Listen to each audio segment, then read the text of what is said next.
ensemble. Genèse 1, le verset 26.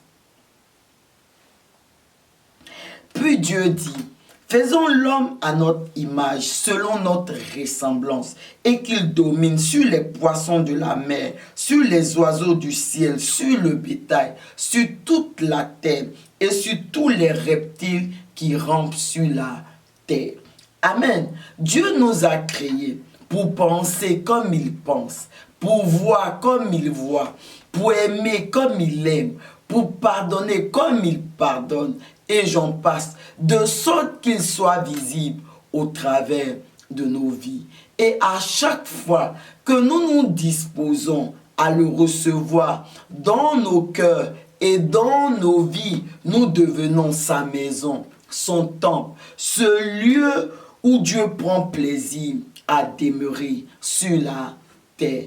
Et de façon concrète, Dieu sanctifie nos cœurs et nos vies que nous lui apportons pour y mettre à jamais son nom, ses yeux et son cœur, de sorte que nous portons désormais le nom de Dieu. Nous pouvons voir comme Dieu voit et aimer comme Dieu aime.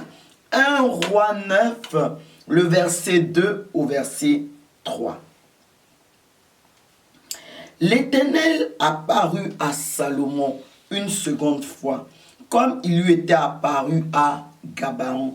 Et au verset 3, et l'Éternel lui dit, j'exauce ta prière et ta supplication que tu m'as adressée. Je sanctifie cette maison que tu as bâtie pour y mettre à jamais mon nom. Et j'aurai toujours là mes yeux et mon cœur. Amen. Dans ce message d'aujourd'hui, je vous propose de mieux comprendre ensemble comment avoir le regard de Dieu, les yeux de Dieu pour voir comme Dieu voit. C'est la parole de Dieu qui développe et ouvre nos yeux spirituels pour que nous puissions posséder le regard de Dieu pour voir comme Dieu voit. Car c'est la parole de Dieu, cette parole de Dieu que nous recevons, elle est une lumière qui nous conduit sur le chemin que nous devons emprunter, mais c'est aussi une lampe qui éclaire notre chemin. Psaume 119, le verset 105. Ta parole est une lampe à mes pieds et une lumière sur mon sentier. Amen. En réalité, c'est notre confiance en la parole de Dieu, la foi qui allume la lampe de la parole de Dieu. En d'autres mots, c'est la foi qui ouvre nos yeux spirituels pour voir ce que dit la parole de Dieu, pour voir comme Dieu voit, et également pour nous éclairer notre chemin, nous montrer le chemin et conduire chacun de nos pas. L'apôtre Paul nous enseigne dans le livre de 2 Corinthiens qu'il est important que nos yeux spirituels s'ouvrent, car c'est ce que nous voyons qui influence notre façon d'agir, nos actions.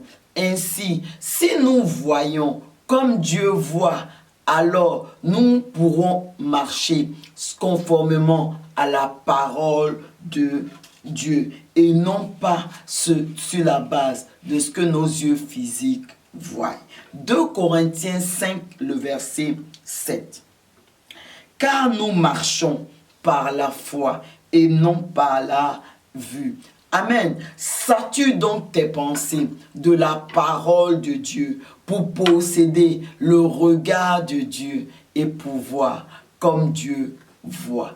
Et ce regard de Dieu, ces yeux de Dieu, ce sont les yeux de la foi. Lorsque je fais confiance à Dieu, je fais confiance à la parole de Dieu, la foi ouvre automatiquement mes yeux spirituels, de sorte que je vois les choses telles que la parole de Dieu dit qu'elles sont. Et et je vois donc la vérité. Et c'est cette parole de Dieu, cette vérité que je vois qui va s'accomplir dans ma vie parce que la Bible déclare, et c'est Dieu même qui parle, qu'il veille sur sa parole pour l'accomplir. Souvenez-vous du prophète Jérémie. La Bible raconte que Jérémie a vu tel que Dieu voit. Et parce qu'il a vu tel que Dieu voit, ce qu'il a vu s'est accompli parce que c'était la parole de Dieu. Jérémie 1, le verset 11 au verset 12. La parole de l'Éternel me fut adressée en ces mots. Que vois-tu, Jérémie? Et je répondis, je vois une branche d'amandier. Et l'Éternel me dit, tu as bien vu, car je veille sur ma parole pour l'exécuter. Amen. Et toi, que vois-tu? David s'est vu tel que Dieu le voyait, comme un tueur de géants. Et c'est ce qu'il a fait. Il a terrassé le géant Goliath.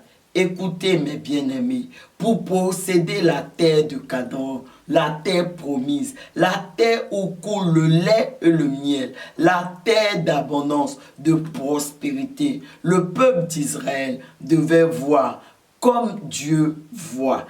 Et une fois ils avaient vu ce que Dieu voyait, ils devaient marcher sur la base de ce que leurs yeux spirituels voyaient. Et cela ne pouvait se faire qu'au travers de la parole de Dieu. C'est pourquoi, à leur sortie d'Égypte, Dieu conduit son peuple, les enfants d'Israël. Dieu les conduit dans le désert avec comme seule nourriture la manne, le pain descendu du ciel, qui est une image de la parole de Dieu. Les enfants d'Israël ont donc mangé la manne chaque jour dans le désert, ce qui correspondait à entendre la parole de Dieu. Mais regardez, ils n'ont pas accepté cette parole de Dieu qu'ils entendaient. La Bible dit, ils ont murmuré, ils ont rejeté cette parole de Dieu, si bien que cette parole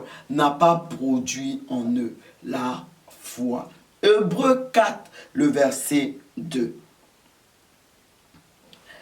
Car cette bonne nouvelle nous a été annoncée aussi bien qu'à eux. Mais la parole qui leur fut annoncée ne leur servit de rien, parce qu'elle ne trouva pas de la foi chez ceux qui l'entendirent. Amen.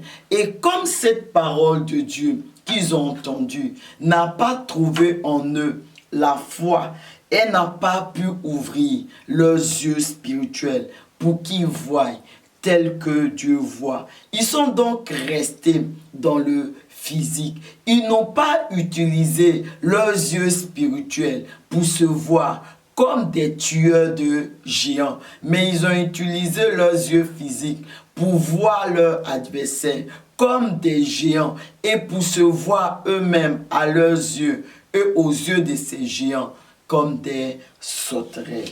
Et comme nous l'avons vu plus haut, ce que nous voyons conditionne notre manière, notre façon d'agir et même ce que nous recevons. La Bible nous enseigne que les enfants d'Israël âgés de 20 ans et plus, sauf Josué et Caleb, ils n'ont pas pu posséder la terre de Canaan comme Dieu leur avait promis, parce qu'ils ont refusé. Ils ont refusé d'affronter et de battre les géants qu'ils voyaient. Ils ont refusé de posséder cette terre de Canaan. Et donc pour cela, la Bible dit, comme je l'ai dit plus haut, ils sont morts dans le désert sans jamais obtenir la promesse que Dieu leur avait faite. Seuls Josué et Caleb et la deuxième génération des enfants d'Israël sortis d'Égypte vont pouvoir entrer en terre de Canaan pour posséder leur part d'héritage. Nombre 13, le verset 32 au verset 33. Et ils décriaient devant les enfants d'Israël le pays qu'ils avaient exploré. Il dit, Le pays que nous avons parcouru pour l'explorer est un pays qui dévore ses habitants. Tous ceux que nous y avons vus sont des hommes d'une haute taille. Et au verset 33, nous y avons vu les géants, enfants d'Anak, de la race des géants. Nous étions à nos yeux et aux leurs comme des sauterelles.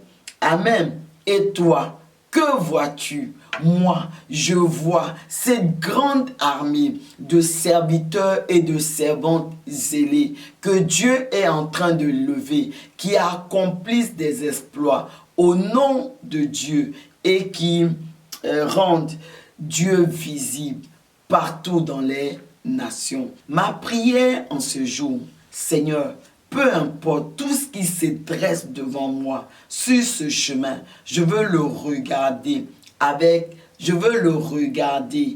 comme toi tu le vois, avec tes yeux, les yeux de la foi. Et comme David, je me vois comme cette tueuse de géants qui terrasse tous les géants qui se dressent devant moi sur ce chemin. Aide-moi à lire ta parole, à être saturé de ta parole, à la méditer jour et nuit, pour que mes yeux spirituels s'ouvrent pour voir comme toi tu vois et voir toutes tes promesses s'accomplir dans ma vie, car tu veilles sur ta parole pour l'exécuter. Amen.